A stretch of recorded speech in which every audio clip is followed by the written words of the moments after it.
Shanti. Excuse me. Namaste and welcome to another meditation session. It's Monday, and one of the things that I talked about this weekend is satsang that we're holding on Zoom. I'm doing a satsang every Sunday morning around 10 o'clock. If you want information about that, send us an email.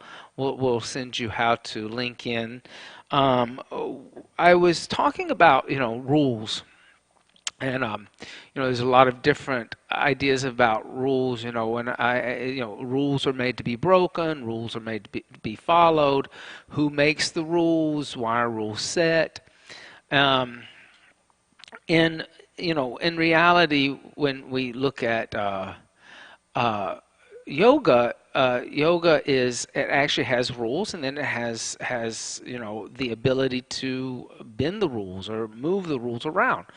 Um, in Patanjali's Yoga Sutras, Hatha Yoga Anushasanam, this is yoga now as I've observed it. These observations are rules, or these ideas that need to be passed down as is, that should be followed. Um, Now is an interesting time to think about rules, because as we're watching what's happening, we're seeing a kind of delight in and celebration of those that break rules. Um, Breaking rules, there's nothing wrong with breaking rules if you know why you're breaking them. And there are certain rules that should be challenged, right? Uh, when I was in art school, uh, I, it was in the 80s and the 90s. There was like, in late 70s. I went to school. I started college and art school. I guess it was 84. And there was a huge kind of, and I was going into theatrical design, and there was a huge kind of movement within theatrical design that uh, we should just leave kind of the old rules behind. That a set designer didn't really have to understand architecture or anything. They should just kind of do abstract, expressionistic, um, avant-garde kind of work, and that was to know the old stodgy rules of design. Was useless. Now, um, and it became very much about artistic expression more than understanding geometry, just basic geometry. And you have to remember, when you're talking about set design,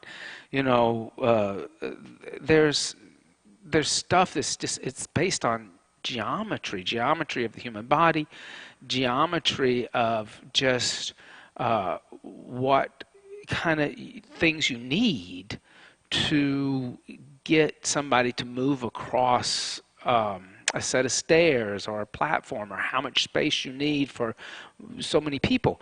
So there were certain rules that you had to know. Like one rule is that a step up is always about 8 inches. Once you go beyond 8 inches or smaller than 8 inches, you end up in a range that it's clumsy to walk up or down, right? So let's say you were doing a set that had 2 floors, right? A first floor, a second floor. That means that mathematically you had to have from the floor of the first floor to the ceiling of the second floor a number that would accommodate 8-inch steps. And if you just threw out the rules and decided you didn't need to know the rules of architecture and geometry and kind of design, basic design work, then you ended up with something that was impossible to kind of navigate, um, going up and down. Um, and you see these rules in architecture, all over the place. When you will notice it even next time you're going up a flight of stairs, that the rhythm doesn't feel right in your body. Look at the stairs and you'll notice that they're the treads and the step up are oddly shaped, right? And then notice, like, a set of classical stairs that you go up into in like a monumental building, how that can be very smooth, like it's very smooth on the knees and the hips, because there's a mathematical rule to it. Now, what I experienced when I was in art school is that there was this whole group of kids that were coming, that were my age. I shouldn't call them kids, but we were all young. But there were two camps. There were the camps like myself that were kind of. I was trained in high school and everything by a very classical artist, and was taught to draw the human figure and still lives and landscapes on a very classical kind of approach. And so I was kind of like, you have to kind of know the rules before you break the rules. And then there was a whole group of young designers that I went to school with.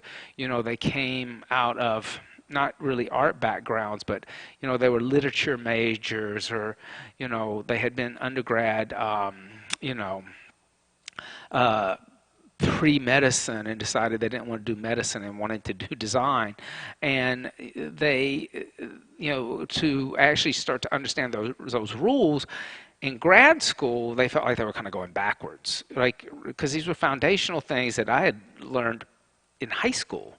Um, so they kind of just did stuff and made stuff up as they went along, and then justified it through kind of emotions and arguments of intellect, and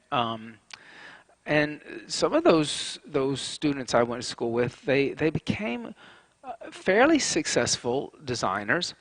But what was interesting, those in that camp that were always like, that didn't want to learn the rules, um, there were designers like myself that were very self-sufficient, right? I would get hired for a project, and I would basically do it to beginning to end, and never hire staff or an assistant, because I could just start the project from the beginning and go all the way through. And then you had the kids that were on that other side of the camp, that they were always like, they didn't want to learn the foundational rules, and they were always looking to break the rules. And they ended up having to hire huge support staffs, right? They had to hire draftsmen to reconfigure their artistic notion, so you could navigate the stairs, so you could the door was the right size, that the door was the right height.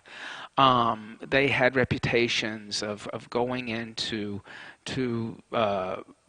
production and having the set shop actually mock up the whole entire set in cardboard, because they didn't understand the proportions they had done on paper. So they had to see it in the workspace life size wall of how tall 9 foot was, because they never understood how tall 9 foot was. And they got reputations as they got older as being difficult, because they weren't really difficult. I mean, they just didn't understand the foundational rules, and they were breaking the rules without understanding the rules. And they had no interest in understanding the rules. So they looked as if they were just difficult people to work with. Unfortunately, that was kind of the generation that I grew up with, and I think we've continued that with younger generations, that like there's this idea that you don't have to know or follow the rules, and that rules are just made to be broken. Um, in yoga, a few years ago, Stella Yoga, Tara Stiles, who I'm not a big fan of. I mean, I'll just be honest. She's been very critical of other people. So I'll be honest. I'm not a fan of hers. I think that she taps into that kind of energy of kind of deconstructionism for the sake of deconstructionism. And she had this T-shirt that was her business motto: "Who makes the rules?" And it was like all of these young yogis or wannabe yogis that were like, would walk into the room and into a yoga class, an asana class, and go to the front of the room, and as the teacher was calling something, they would start doing something else just to challenge the teacher, just to show that they didn't have to, be part of the group. They were, and it was ridiculous.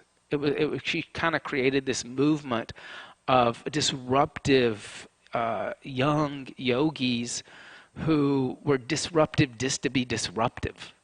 There was the idea of coming in and just being part of the group in a group setting where people have paid for a group class was a rule that they couldn't comprehend it. They weren't sophisticated enough to comprehend it. They thought they were being more sophisticated. They were like my friends who are only interested in the avant-garde, right? They thought they were so sophisticated that they didn't have to understand the foundational rules. And in reality, it backfired on them. And so, I once said to one of her students who had that shirt on, I said, do you understand that by her promoting this idea, who makes the rules, in a very kind of passive-aggressive way, she's setting up a system where she's making the rules. She's actually now getting you to kind of follow through with her agenda of being disruptive so that she can be on top. And when I said this to this young girl, she was, you saw this kind of moment where her mouth fell open in disbelief, and then she started arguing how that couldn't be the case. And I said, no, what's happening here is because she's convinced you to break the rules that you find oppressive. She's creating the rules. She becomes the new norm, and she's setting the rules. And the girl got angry with me and walked off. I have no idea if she finally understood what I was kind of really trying to convey to her. And what we're seeing now is politically, especially with the shutdown and the disruptions that are happening on a political level, you're seeing people who are saying that they're breaking the rules because the rules are oppressive, and that you're stepping on their individual freedom. And a lot of these people don't understand that there are powers at the top above them that are pulling the strings, that they are actually creating the rules. The disruption is the new rule. So we never get away from rules. That's really the idea and the point of talking about what is the purpose of breaking rules. Well, the purpose of breaking rules is to create new rules, and that's what happens. There's never a moment that we're without rules. And what you'll find over and over and over again, just like my avant-garde designer friends who finally got jobs and had to actually work in the real world, is they had to go back to the old rules. They had to employ people to help them with the drafting. They had to employ people to help them understand proportions and how to technically get the information across into the set shops to get the thing actually built. But they had to go back to the old rules. And at the same time, they kept promoting and pretending as if they weren't using the old rules, but they had to. They had to use the old rules. And that's what you will find in this kind of chaotic world that's being created by people who are challenging the rules of local government, state government, of shutting down businesses. Is they'll just fall back into to the old rules and call them the new rules, and act like they're not the old rules. And then when there are consequences that have to be met, they'll pretend as if they were progressive thinkers instead of not having, like my friends who were avant-garde, not really seeing, very short-sighted, not really seeing into the future that at some point that to convey these avant-garde ideas you have to use the old language that you're rejecting because you find it tedious. And that's the same thing here. First time that a business will open up and break the rules, and somebody is infected with the virus and they're hit with a lawsuit, right? And a lawsuit that will stick because they went against state or local guidelines to open their business. Then they'll be crying, foul and wanting to use the old rules to protect themselves. So, yogis who are real yogis are able to sit down and like Patanjali says, now focus. Yoga, this union with the self, and this observation I've observed, these observations, these codes of rules that I'm going to convey to you.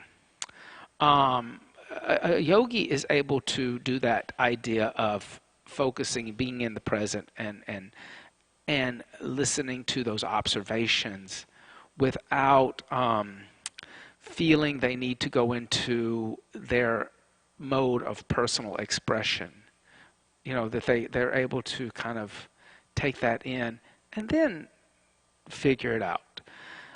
There's an old saying in Japanese art, which is, when you go into the arts in Japan, it's a very rigorous apprenticeship program. Like, if you learn to do pottery, you go to the old master and you learn to do the pot the way that he was taught to do the pot, and back and back and back. If it's calligraphy, it's the same thing. If it's woodwork, it's the same thing. There's not this kind of very American way of thinking that you're going to figure it out yourself. But there's an old saying in the Japanese art world, that before you can break the rules, you actually have to understand the rules. And that's kind of where we are right now. There are a lot of people that in life they don't understand the rules, not just with this virus, but in life in general. They don't understand the rules. They don't understand why there are stop signs at a four-way stop.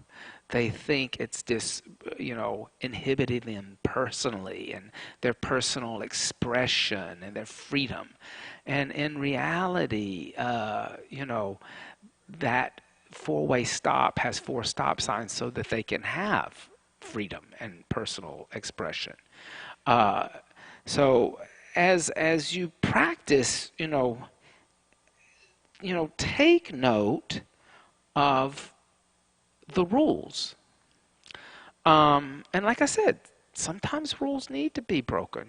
There were rules like, that a white person couldn't marry an African American person in America. Those are rules that need to be broken, right? They had to be broken.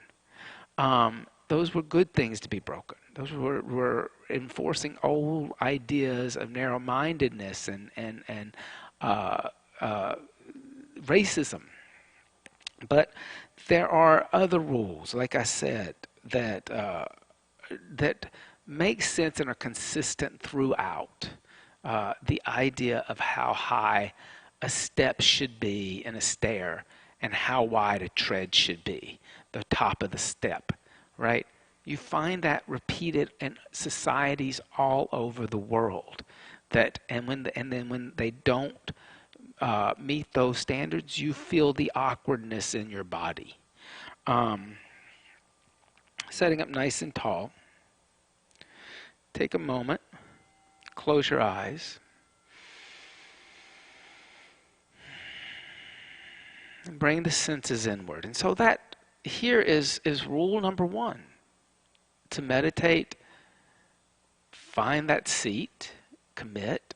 Rule number two, draw the senses inward. Rule number three, allow the breath to deepen. Inhale deeply.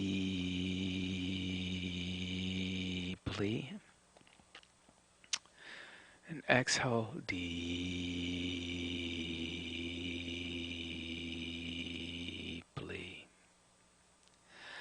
And focus the mind. And you have to have an object to focus on. And so in the mind's eye, in the darkness of the mind, see the symbol of Om.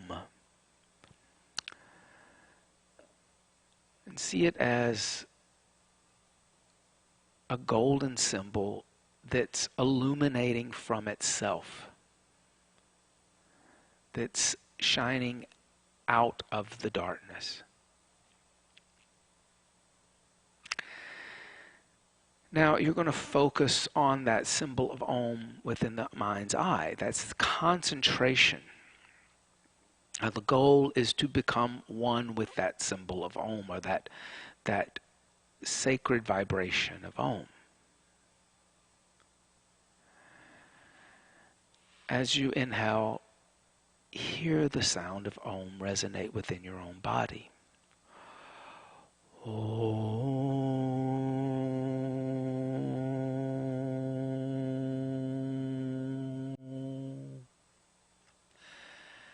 As you exhale, hear the sound of Om resonate within your own body.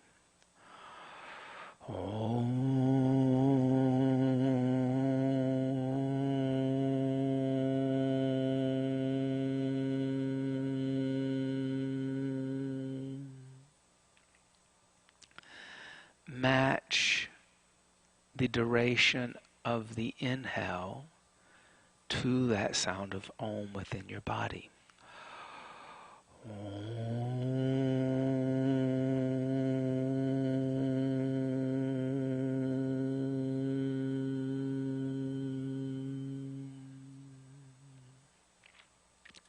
As you exhale, match the duration of the sound of Om to the exhale. Exhale.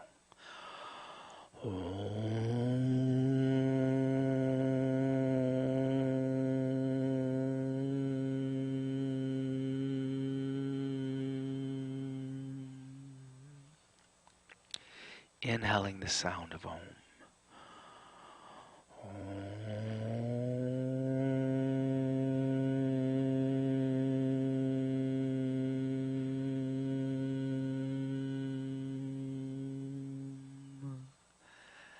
Exhaling the sound of Om.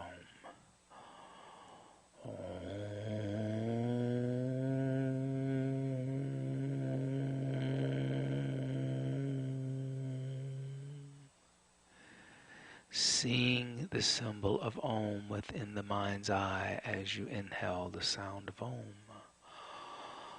Om.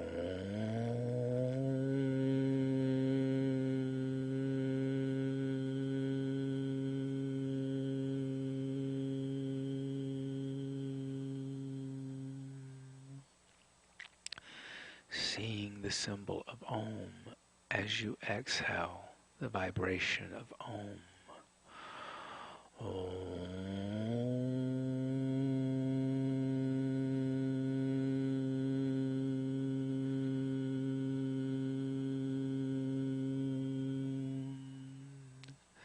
Continue this internal connection to the sight and the sound of Om within yourself. Inhaling deeply.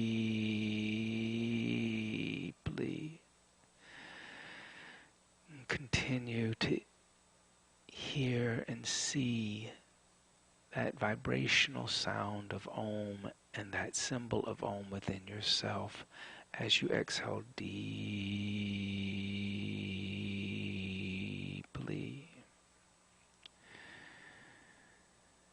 As the mind wanders, continue to focus on Om. Continue to breathe.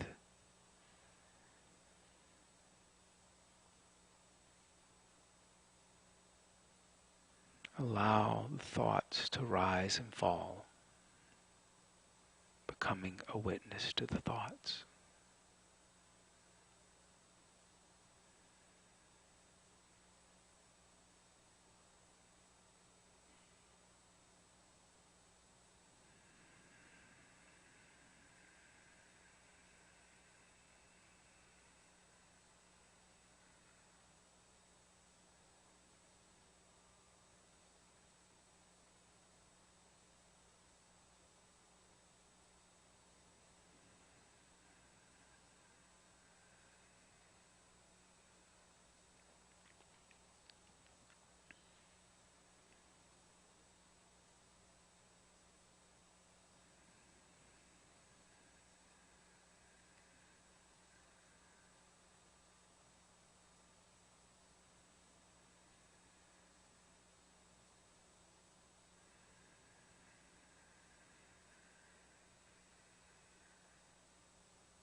Continue deep inhales. Continue deep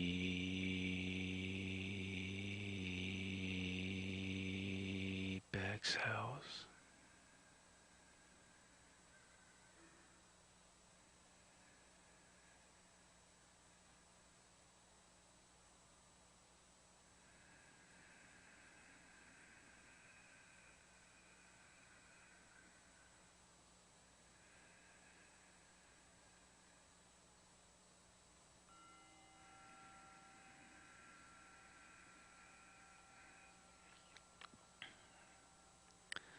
Silently tell yourself, I am not this body. Silently tell yourself, I am not this mind. Silently tell yourself, I am not these thoughts. Silently tell yourself, I am not these emotions. Tell yourself you're a Swayam Bakashit, self-illuminating, eternal, infinity, everlasting light. Inhale deeply for the sound of Om.